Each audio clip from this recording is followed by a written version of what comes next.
What up, everybody? Guess who's back? Your underground psycho killer brother with another YouTube review. This time, I'm gonna review one of my all-time favorites. I thank God and my uncle that I finally got Evil Dead on DVD. I saw it when I was really little, and I loved it. And me and my uncle, we used to stay up every weekend and watch our favorite scenes from Evil Dead on an old VHS. And then when DVDs started to come around and get more hype, I was like, man, I want to get Evil Dead on DVD. And I couldn't afford it. That was the thing. That was the only thing stopping me from getting it. But when Blu-rays came out, my uncle got his hands on the Evil Dead Blu-ray, and he gave me this. He sent it to me right from Pennsylvania. So, I bring to you my review of Evil Dead 1. The good one. The great one, I mean.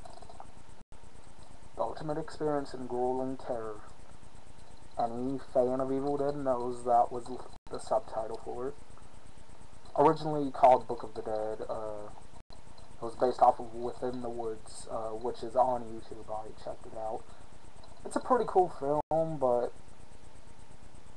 it was, oh god, the camera quality of it was horrible. You couldn't make out what they were saying. The only thing you could really make out was the faces.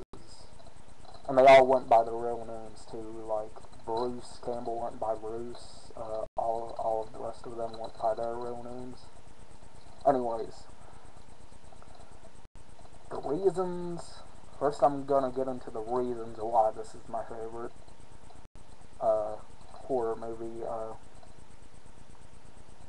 because this was the first film that actually scared the living crap out of me as a kid. Like, I saw Freddy, Jason, Michael, Leprechaun, Chucky, Norman Bates, Hellraiser. None of that scared me until I saw this. I was like, what the heck is this? It's so creepy, but yet so cool, and I love it. And this was the thing that scared me out the most. Look at that right there. Cheryl. Oh, and if you notice, my camera's a little bit clear. I figured out how to clear it up and everything. So hopefully you guys noticed. Anyways, this film was Sam Raimi's first film, which is probably his best work.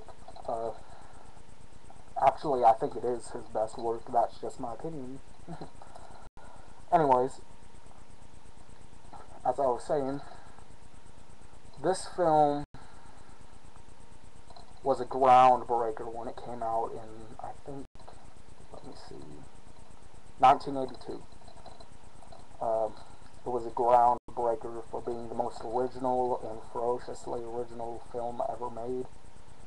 Stephen King's words, not mine. I don't want to get sued for copyright infringement.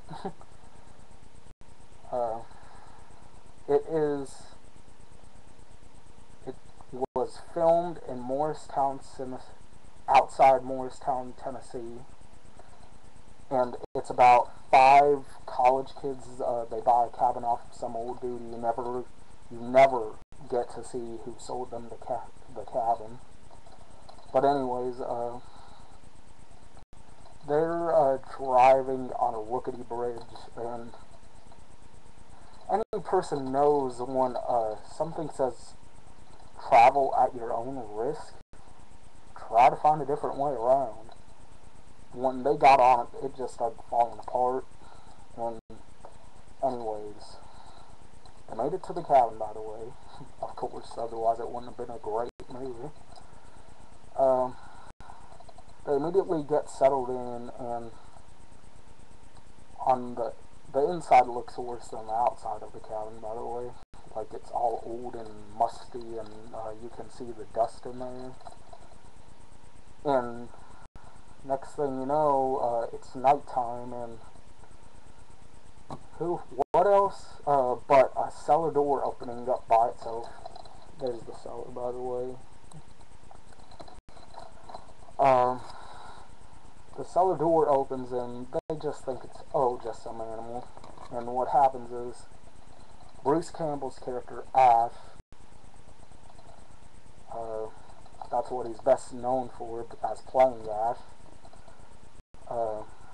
and him and his friend Scott, or Scotty as he's called in the movie, played by Howard Delrick. That's not his real name, by the way. You can look it up online. I forget what his real name is. Anyways, they go down into the cellar.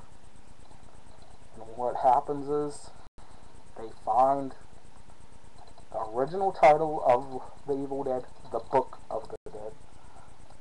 They find the actual Book of the Dead, and in this one, it's called Necronomicon de Montos, roughly translated Book of the Dead. But in the other ones, it's called Necronomicon Ex Mortis. Anyways, they also find a dagger with an old lady skull body type thing on as the handle. That creeped me out a little bit too, because I never saw a dagger like that when I was younger. And I saw a lot of freaky stuff when I was little. I saw Candyman when I was like, let's see, what year did Candyman come out? Anyways, I think I saw Candyman when I was like 10, 11. And I was playing Grand Theft Auto when I was like 8 or 9. But anyways, this film is definitely one to pick up. What happens next is, I'm not going to spoil the whole movie, but I'm giving you like a synopsis for you, the best I can. Scotty ends up playing a tape recorder that he finds down in the basement. And shortly thereafter, the incantation is released, and the demon has a name too, which I never really paid much attention to it until I watched it on this DVD. The demon's name is Kondar. Well, it's the demon type. And anyways, it's able to possess the trees, anything, inanimate objects. And there's a scene in here too, I didn't really think of it as being really all that bad when I was little. But when I grew older, I was like, man, this is a bad scene. I wonder how I was even allowed to watch this when I was little. A tree rapes a woman in this film, and you see boobs and everything. Not down below, so don't be looking for that. It's not that type of movie. Thank God. Anyways, this film also stars cameos by Ted Raimi and Rob Tapert himself as a demon. That's Ted Raimi. I give props to Ted Raimi, man. He was only 12, 13 years old when he did this, taking footsteps from his big brother Sam Raimi. Oh, by the way, if you're wondering, since I have a Sam Raimi film here, if you guys are wondering, I am not really a fan of Drag Me to Hell. Sorry. It just wasn't really my type of movie. It was more comedy than anything else. Like, it did have some cool scenes in it, and I will eventually review it as to why I thought it was more of a comedy than anything. I didn't like the ending either. Anyways, the way this film goes, you can leave a room for 5 minutes or so and not miss anything, but when the killing happens, that's when you gotta stay in the room, because the killing happens pretty fast.